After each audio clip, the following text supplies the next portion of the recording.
আসসালামু আলাইকুম ভিউয়ার্স, আশা করি আপনারা সব ভালো আছেন। আজ আমরা সাপড়ান থানা থাকি, আমরা গ্রামর ছোট ভাইয়াইন আমরা কয়েকজন সম্মানিত হুজুর বেড়ানি তাইছি সুনামগঞ্জর পাগলা মসজিদ দেখাত। আপনারা যে যেখানে আছেন এই ঐতিহাসিক মসজিদটা দেখা যাইবা। ওই যে দেখলাম মহাসিং নদী, অনেক সুন্দর মন করা এই নদী। এই নদীর তীরে এক সময় তো জানেন আপনারা নদী কেন্দ্রিক ব্যবসা বাণিজ্য সব কিছু আছিল। এর কিছু তুলিয়া ধরি। এই যে পাগলা মসজিদ দক্ষিণ সুনামগঞ্জ উপজেলার পাগলা বাজারের পাশে মহাসিং নদীর তীরে অবস্থিত। ওই যে নদী একটারা কইতা মহাসিং নদী। পাগলার সেই বিখ্যাত মসজিদ সংক্ষিপ্ত ইতিহাস তুলিয়া ধরছি। মসজিদের ভিত্তিপ্রস্তর স্থাপিত হয় 1331 বঙ্গাব্দে অর্থাৎ 1931 খ্রিস্টাব্দে। প্রায় 10 বছর পরে এটি সম্পূর্ণ নির্মাণ করা হয়।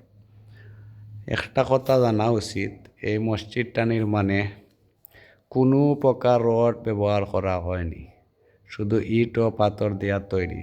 স্থাপত্য শৈলী অত্যন্ত দূর ও নান্দনিক, দর্শকদের মন কাড়ে।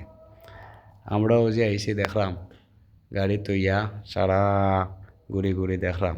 মসজিদটায় 2 তলা বিশিষ্ট, দৈর্ঘ্য প্রায় 150 মিটার ও প্রস্থ 50 মিটার। ছাদ দেওয়া আছে লাগানো 3টা বড় গম্বুজ ও 6টি সুউচ্চ মিনার।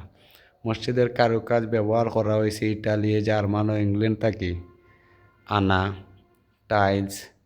এবং কিছু লোকের সাথে আমরা আলোচনা করছি, তারা কইছেন ভারতের জয়পুর থেকে আনা কিছু শ্বেত কালো পাথর, অনেক দামি দামি পাথর। এগুলা তো আগে ভারত থেকে বিভিন্ন দেশ থেকে মানুষে আনতা।